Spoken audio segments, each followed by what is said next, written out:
Baik, kita mulai pertemuan survei GNSS teori ya, pertemuan 10 pengumpulan data survei GNSS. Ada tahapan pelaksanaan survei GNSS, itu ada perencanaan, persiapan, pengumpulan data, pengolahan data, pelaporan seperti yang kita terangkan pada pertemuan sebelumnya gitu ya. Nah, misalkan di sini perencanaan ada peralatan, geometri, strategi pengamatan, strategi pengolahan data, organisasi pelaksanaan, pengenalan lapangan atau reconnaissance. Dan di pengumpulan data ada monumentasi, pengamatan satelit, data meteorologi, data pelengkap. Dan di pengolahan data ada pemrosesan awal, perhitungan baseline, perhitungan jaringan, transformasi koordinat, hingga kontrol kualitas. Kemudian pada tahapan pengumpulan data pada survei GNSS gitu ya, ini di awal mulanya ada di persiapan awal, ini ada pemilihan personil, monumentasi, pengecekan peralatan, penjelasan bagi anggota atau briefing gitu ya. Kemudian pada saat pengukuran itu ada pengecekan titik, prosedur sebelum pengamatan, prosedur saat pengamatan, prosedur setelah pengamatan, dan setelah pengukuran dilakukan pengumpulan dan penyimpanan dokumen pengecekan dan perbaikan peralatan. Nah, pada tahap persiapan awal gitu ya, ini dalam proses pengumpulan data pada suatu survei GPS GNSS ini akan mencakup kegiatan pemilihan personil. Jadi ini dilihat juga dari kemampuan personilnya gitu ya, dari kemampuannya seperti apa, kemudian pengalamannya gitu ya, tanggung jawabnya seperti apa. Kemudian nanti akan kita bagi tugasnya gitu ya. Dan di monumentasi kita akan membuat sebuah titik kontrol atau titik BM atau benchmarknya gitu ya. Kita melakukan pengecoran. Dan ada pengecekan peralatan yang akan kita perlukan gitu ya, peralatan di lapangan. Jangan sampai nanti peralatannya tertinggal atau kurang gitu ya. Dan penjelasan bagi anggota, jadi apa saja yang akan kita lakukan di lapangan gitu ya, prosedurnya bagaimana dan langkah-langkah pengukuran bagaimana. Ini jangan sampai nanti masing-masing anggota beda pemahaman atau tidak sinkron. Nah, ini contoh personil survei GNSS gitu ya. Ada ketua tim pelaksana ini untuk yang jadi ketua ya dalam satu pekerjaan gitu ya. Dan di bawah ketua tim pelaksana ada koordinator lapangan. Ini yang nanti turun juga ke lapangan gitu ya. Nah, di dalam koordinator lapangan di bawahnya ada koordinator pembangunan monumen atau tugu, benchmark gitu, atau titik kontrol tadi ya.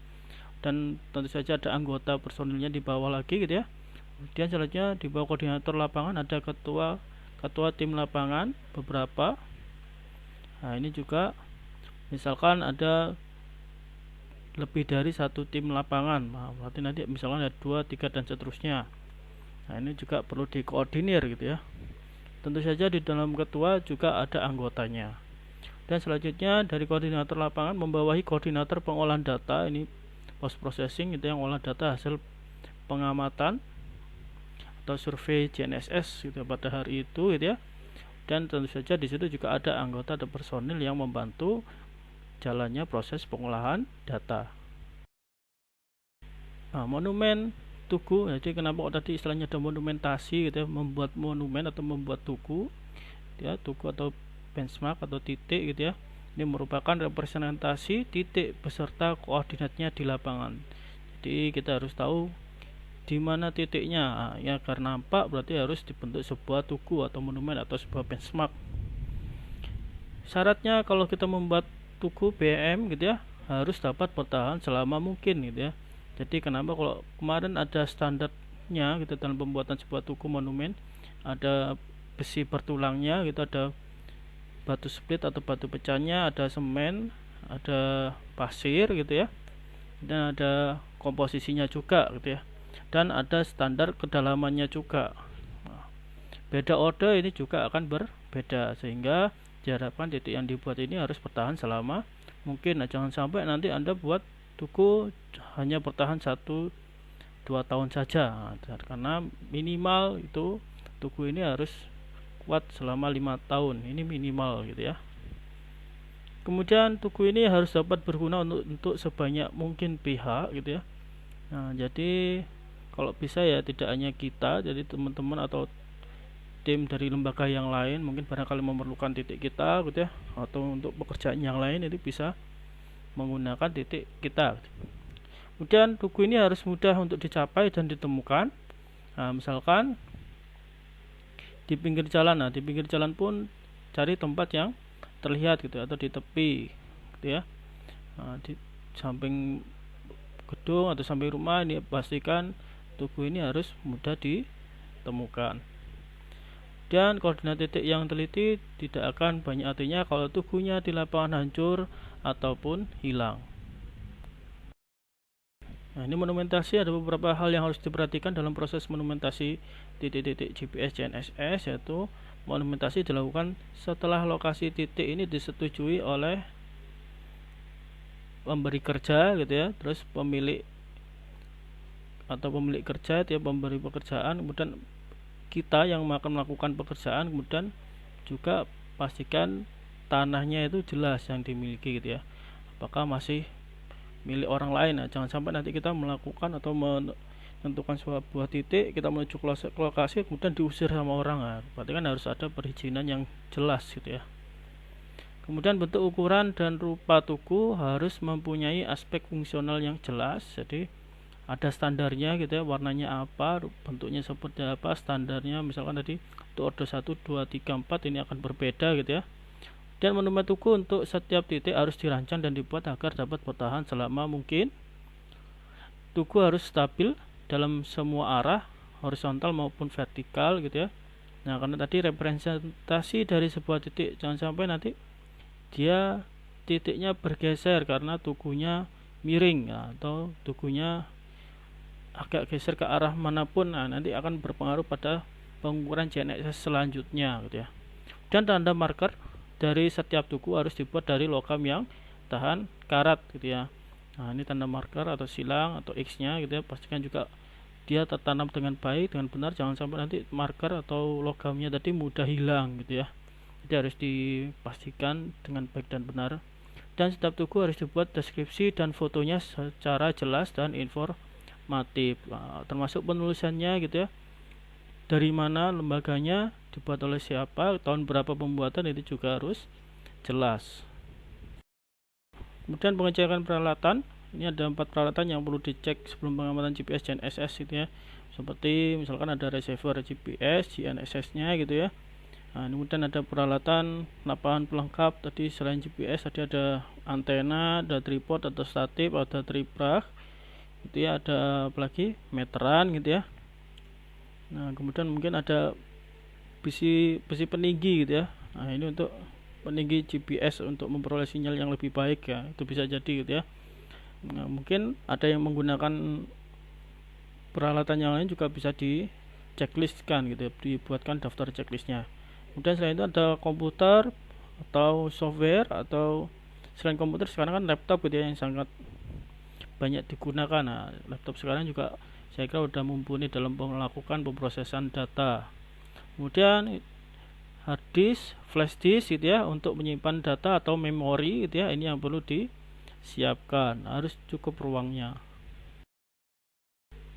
Kemudian ada pengecekan receiver GNSS ini sebelum pengamatan GPS GNSS dilaksanakan, itu ada beberapa pengecekan yang perlu dilakukan, yaitu semua receiver ini beserta antena dan jatuh daya atau baterai gitu ya, ataupun misalkan kalau menggunakan AG gitu ya, ini telah dites dan siap untuk dipakai, jadi pastikan isinya penuh gitu ya. Kalau nggak penuh ya pastikan perkiraan untuk pengukuran hari ini harus pas gitu ya, jangan sampai nanti pada waktu pengukuran dia mati. Jadi semua baterai telah diisi atau di charge sampai penuh, dan memori dalam setiap receiver telah dikosongkan gitu ya. Nah, ini pastikan benar-benar memang ada space kosong gitu ya.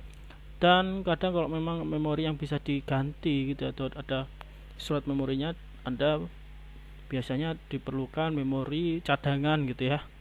Nah, jangan sampai pada waktu pengukuran terjadi kegagalan penyimpanan atau record data gitu ya.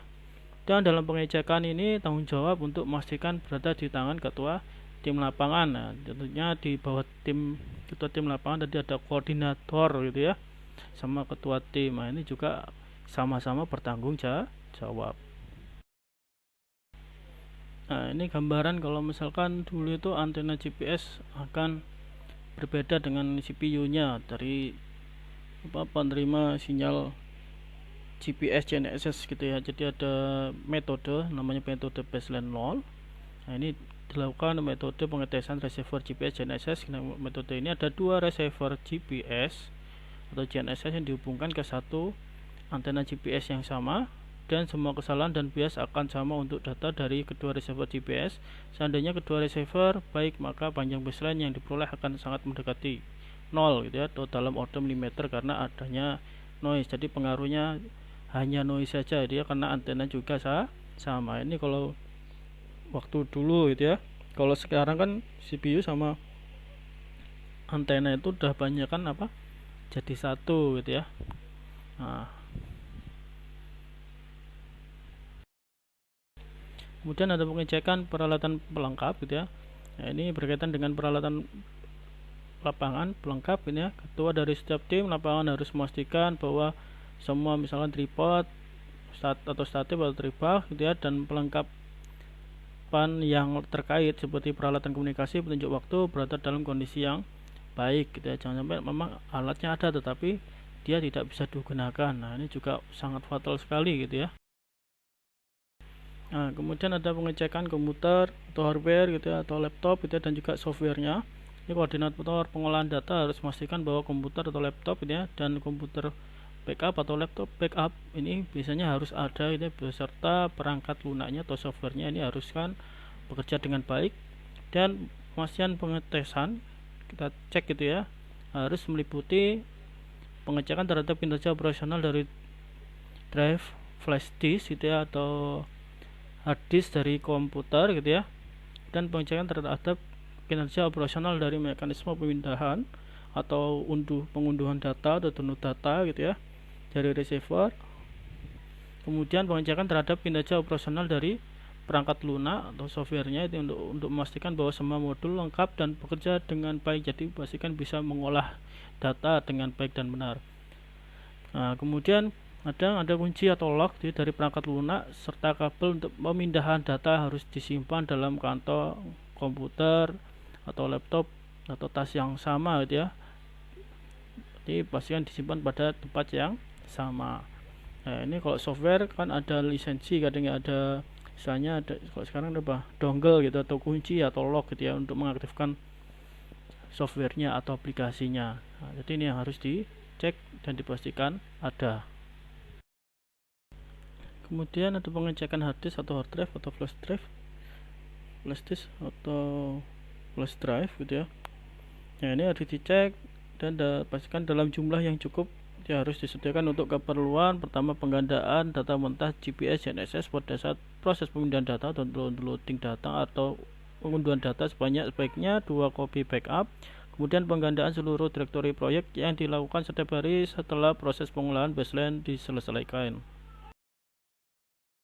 Kemudian penjelasan briefing tim gitu ya. Pada penjelasan untuk briefing ini untuk anggota tim ya, ada beberapa hal yang sebaiknya diperhatikan, antara lain penjelasan bagi tim harus dilakukan oleh ketua tim pelaksana sebelum mereka dikirimkan ke lapangan, dan salinan-salinan dari perencanaan survei harus didistribusikan ke tim-tim lapangan pada saat penjelasan tim dilakukan gitu ya. Itu ada formulir atau borang gitu ya, dan penjelasan tim harus memastikan bahwa seluruh anggota tim mengetahui tentang nama-nama dari setiap ketua tim lapangan beserta personil dari setiap tim, dan konvensi penamaan titik dan file, jadwal waktu pengamatan, jadwal waktu kerja pengolahan baseline, dan lokasi dan waktu untuk pemindahan data untuk setiap harinya. Pengukuran dalam pelaksanaan survei GPS GNSS ini ada prosedur pengamatan pengukuran gitu ya pada setiap titik, sebaiknya dilaksanakan sesuai dengan urutan. Pertama ada pengecekan titik dan prosedur sebelum pengamatan, prosedur saat pengamatan, dan prosedur setelah pengamatan. Pengecekan titik, prosedur pengecekan titik harus dilaksanakan segera setelah tim tiba di lokasi titik.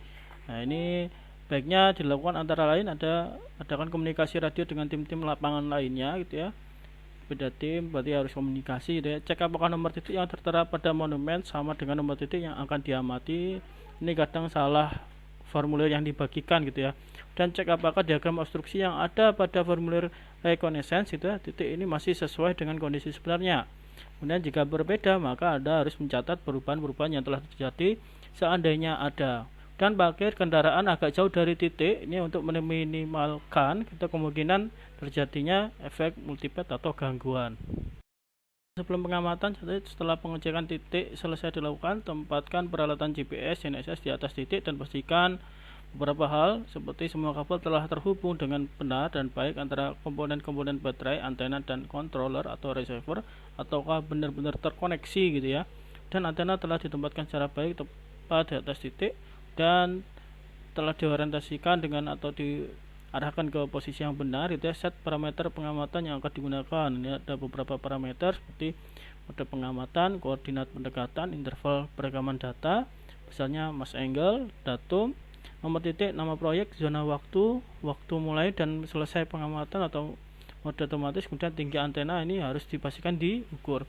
Siapkan receiver untuk berada dalam kondisi siap untuk mengamati dan lengkapi bagian pra pengamatan pada formulir pengamatan titik ya. Dan beritahukan tim-tim lapangan lainnya bahwa receiver siap untuk mengukur. Jadi harus berjanji, ada janjian gitu ya, disepakati jam berapa yang akan kita melakukan pengukuran gitu ya, jika memang sudah standby. Ini ada pengukuran tinggi antena atau tinggi pusat eksentris antena di atas titik atau monumen. Itu tinggi antena dapat diukur secara vertikal maupun secara miring ya, ini juga tergantung kebutuhan ya. Tinggi antena dalam satu sesi pengamatan harus diukur lebih dari satu kali. Ini gunanya untuk pengecekan atau kontrol. Nah, itu bisa diperhatikan kalau tinggi antena secara vertikalnya sebelah kiri itu tinggi antena sama dengan A ditambah B gitu ya. Kemudian ini B nya diketahui, biasanya ada parameter di dalam alatnya gitu ya, di controllernya udah tersimpan, tinggal kita ukur. Yang A itu yang diukur dari bawah atau di atas patok. Kemudian yang tinggi antena cara miring gitu ya, itu ada bersamaan C kuadrat kurangi R kuadrat dan di akar gitu ya.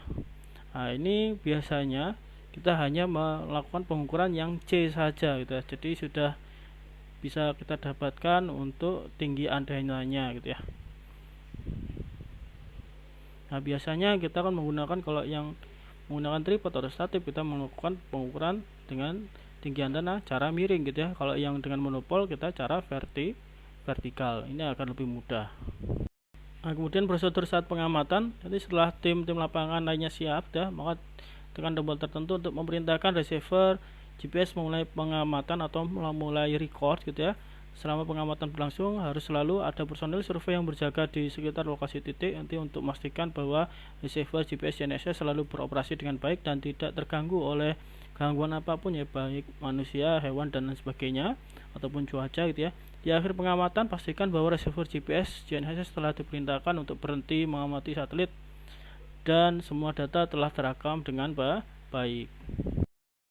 Dan prosedur setelah pengamatan. Setelah pengamatan ini, maka yang baiknya dilakukan, beritahukan tim lainnya bahwa receiver telah selesai melakukan pengamatan dan perekaman data, kemudian cek tinggi antena dan centering dari antena, dan lengkapi bagian setelah pengamatan pada formulir pengamatan titik, dan bereskan peralatan dan tempatkan kembali receiver secara baik dan aman ke dalam tempat pembawaannya gitu, atau pembawaannya. Kemudian prosedur pada akhir hari pengamatan gitu ya. Selama pengukuran tadi survei berlangsung, di akhir dari setiap hari pengamatan ini baiknya dilaksanakan pindahkan atau unduh data, download data dari setiap data receiver itu ya, ke dalam komputer atau laptop. Kemudian ini dipindahkan semua file data yang diamati pada hari tersebut. Kemudian lakukan penggandaan atau backup dari semua data tersebut. Bersihkan memori dari semua kolektor data GPS agar tidak bingung atau tercampur dengan pekerjaan yang lain gitu ya. Dan isi kembali semua baterai dari receiver GPS GNSS. Kemudian laksanakan briefing harian pada malam hari. Jadi seperti evaluasi gitu, kemudian dan perencanaan buat besok harinya. Dan downloading data atau transferan data atau unduh data ini ya, proses ini ke komputer atau ke laptop kita menggunakan hard disk atau flash disk, sudah dapat dilakukan di lapangan maupun di kantor. Kemudian prosedurnya transfer file dari receiver ke flash disk, umumnya itu ke hard disk, dan cek bahwa semua file telah ditransfer. Lakukan penggandaan atau backup di flash disk lainnya. atau hard disk lainnya, kemudian hapus dari memori receiver file yang telah ditransfer. Dan prosedur yang lebih mendetail dari untuk data biasanya tergantung dari jenis receivernya.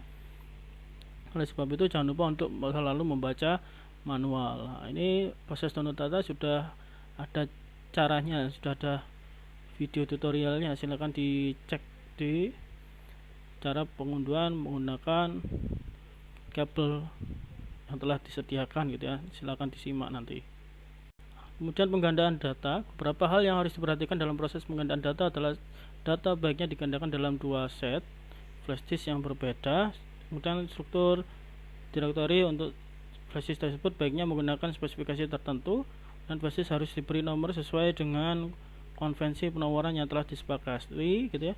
Keberhasilan dari proses penggandaan harus dipastikan dengan menggunakan komputer lainnya dan dicek terlebih dahulu apakah benar-benar terkopi gitu ya. Setelah proses pemindahan data selesai, semua flash disk harus diserahkan ke koordinator pengolahan data. Kemudian koordinator pengolahan data baiknya menyimpan flash disk penggandaan data pada dua lokasi yang berbeda.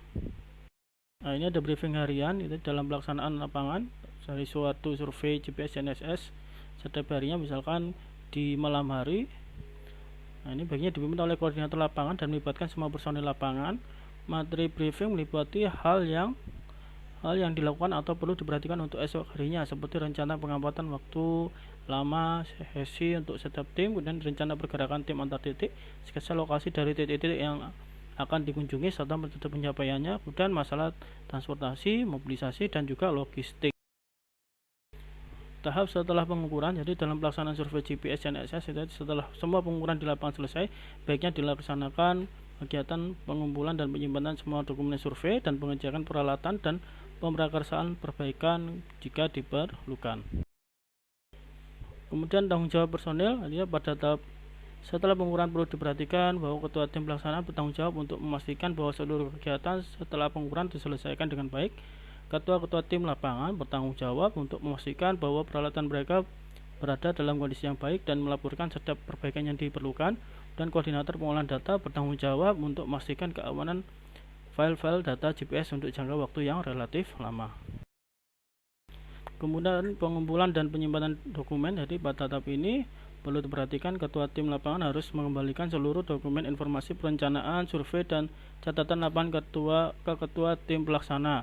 Dan ketua tim pelaksana harus memastikan bahwa semua formulir reconnaissance dan catatan lapangan telah dikumpulkan dan disimpan dalam folder reconnaissance atau survei pengenalan atau pendahuluan gitu ya.